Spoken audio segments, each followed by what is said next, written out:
Hello and welcome to Angry Andy Reviews, and this is my review for the finale for The Last of Us Season 1 from HBO. Well, as if the series is over already. It's come and gone so bloody quickly. And in all honesty, this finale felt a bit flat. I don't know why. Well, I do know why. Knowing what's coming is always difficult, I think. Knowing what has been missed is even more difficult. Knowing that the series is now ended, this season's now ended, and we're moving on to season 2. There's nothing particularly wrong with the episode, in a sense of, again, it's extremely well shot, it's extremely well acted, the writing is absolutely superb, the cinematography is, for a TV show, it's bloody perfect.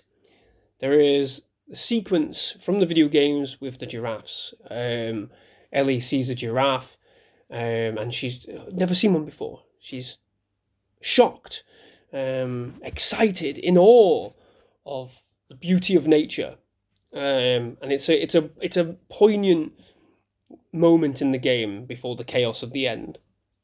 And here again, at the start of the episode, we get that. Ellie, prior to this, has been a bit all over the place. She's not really talking to Joel because of everything that's happened, a few weeks beforehand, a few months beforehand. It's all of a sudden quite sunny and bright, as opposed to the bright darkness of winter. And she sees this giraffe and she's in awe. There's a wondrous sense of innocence leading into, what happens at the back end of this episode. And it's beautiful. It's a beautiful moment, and it highlights the beautiful tragedy of this series, I think, because in amongst all this chaos and death and murder and creatures and cannibals and, lonely fucking people, there is beauty still to behold in this world. It's a great moment. It's a wonderful moment, and it really does signify everything about the show, about the world, about the characters, how they can still observe, this magic, even though they do terrible things, and more terrible things are to come. The issue for me for this, it's a 45-minute episode. With the beginning of the episode focuses on Ellie's mum. Wonderfully, we see the actress whose name, god damn it, is escaping me at this moment, but she did the voice of Ellie in the video games, and it's wonderful. You can hear her, you can hear the voice. It's perfect. It's a beautiful moment, and she's running away from an infected person, and she gives birth whilst fighting this infected creature, and she herself is infected. It's tragic. Again, fucking tragedy everywhere, for God's sake. No, there is no happiness in this world. Absolutely no happiness beyond, the fucking giraffes. It's heartbreaking. It's a bit heart-wrenching as well. And we see Melina, Christ, I hope that name's right, and she's like, you need to take the baby. How long have we been friends? Take the baby, take Ellie, and fucking kill me. And she does so. It's very sad. She has her own baby for hours, and that's it.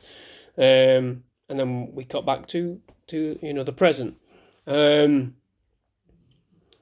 From there, where Joel and Ellie are attacked, they're flashbanged, and Joel's knocked out, and he wakes up in a hospital, and Melina's there, and she's like, well, is it Melina? God, I can't remember. Apologies. And she's like, well, Ellie's got to have an operation, to get these cordyceps out. We figured it out. We know how to get this cure. This doctor reckons, if we remove the cordyceps, he can synthesize them, yada, yada, yada, science talk, and create a vaccine utilizing them. And Joel's like, well, aren't the cordyceps in the brain? And it all goes a bit quiet.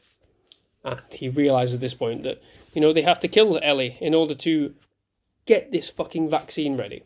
And he's like, no, I'm not letting you do it. And Melina's like, well, you're going to have to fuck off. So you two, go and take him. Abandon him on the motorway, or on the highway, whatever, with his backpack. If he does anything, shoot him. So she's letting him go. But he's like, nah. And on the way out, he batters these two these two guards that were taking him out, completely inept, disarms one of them, shoots another, and then kills this other guy. And the sequence is brutal, although a bit easy. And I use that as a quote from my good friend Mr. Mason. He's probably watching. It's too easy. It's too easy. Joel wanders through this hospital, executing people left, right, and centre. There's gun battle. We don't see any struggle, though. There's no real struggle. Joel just sort of enters full Terminator mode, rips through this entire hospital, shooting everyone. And then he gets to the doctor, and the doctor's like, "What are you doing? You can't be in here." And he shoots him. There's no sort of back and forth. There's no sort of like, if you kill me, you're gonna fucking doom humanity and all this. He shoots him dead. Shoots him in the head. No issues. And then leaves with Ellie. And in terms of it being easy, the opportunity here was to paint Joel in a manner that highlights his questionable actions. We know he's done brutal things in the past. We know he's done terrible things in the past. Here was a prime example to showcase just how much he can remove himself from his own humanity. We do see that a bit after the main fight. Melina sort of corners him in the car parking lot of the hospital, and she sort of pleads with him to think what Ellie would want. Ellie's still knocked out at this point. She's obviously drugged up, sedated. And Joel shoots her. And then executes her, shooting her in the head. So we do get some sort of, semblance of that, of his brutality. But in terms of the actual fight itself, this is where looking back is difficult, because there's loads of major battles in the game that have been removed. Purely probably due to call it realism, budget, whatever you think. But here, we really should have seen the difficulty, the struggle of fighting so many people. The game's mechanics, work so well because it's a fucking slog to fight people. It's a slog to battle, hand to hand. It's a slog to gunfight. It's difficult. It's not easy. And here he just sort of wanders through, basically, shooting everything. It would have been nice, given that we've skipped so many fights with the infected, given that we've skipped so many fights with, other people, just to have a really fucking hard slog of a fight for Pedro Pascal as Joel. A really, really difficult fight. That shows how old he is, how in pain he is, how determined he is.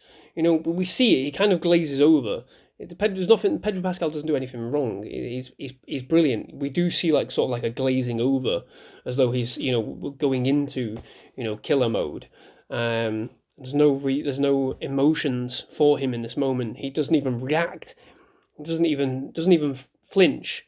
But there could have been more we could have done with that. We could really have homed in on that and gone full sort of monster mode. But alas, we don't. And the impact is lessened because of it, I think. Sadly, in this final episode. In the game, it's so difficult that when you get to the point where you make the decision, obviously you don't get a fucking choice, but you get to that point where you do kill the surgeon and take Ellie.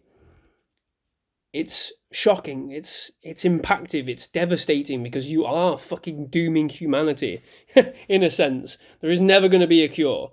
And you're doing it for selfish reasons. Not because it's what Ellie would want. Joel takes her because because he's selfish, ultimately. He doesn't want to lose somebody else that he clearly loves.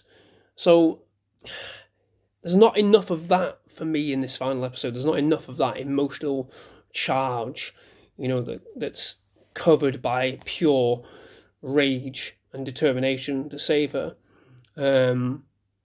So yeah, it's difficult. It's difficult reviewing this finale with that in mind, and it does kind of fall flat. It does peter out. Ellie, comes around and she's like, where are we going? And Joel's like, well, you know, Raiders attacked. There's other people that are, you know, that are like you. They couldn't find the cure. And then Raiders attacked and killed everyone. And Ellie senses there's something windy about his explanation. And she confronts him directly. Is everything you're telling me about the Fireflies true? You know, what's happened? And he says yes. And the episode ends. So yeah, there we go. it does just fall a tiny bit flat, which is a shame, given that there's been so many great episodes in this series. Like I said, it's not terrible. It's not a terrible finale. I've seen worse finales. I've seen worse episodes of TV. Much worse. This is still a very, very good episode. It's still a really, really strong episode to finish on and keep everyone, you know, on the edge for season 2. Again, those of you that played the second game will know what's coming. I have read, you know, in the last couple of days that the changes are going to be made. They're going to stretch out the second game into more than one season. They're going to flesh things out. It's going to be more infected. There's going to be more fights. That's great. That's great. But in terms of this episode, this season, really, maybe we should have had one more episode to round it up to the full 10 and have, you know, this episode be a fucking struggle of a fight. A really long, grueling fight to rescue Ellie.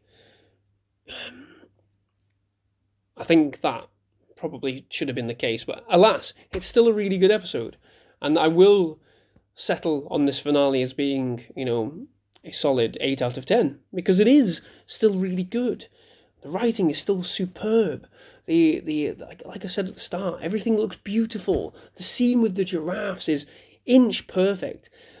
You know, in terms of, you know, not copy and pasting, but, you know, shot for shot from the video game. It looks bloody fantastic. It's incredible.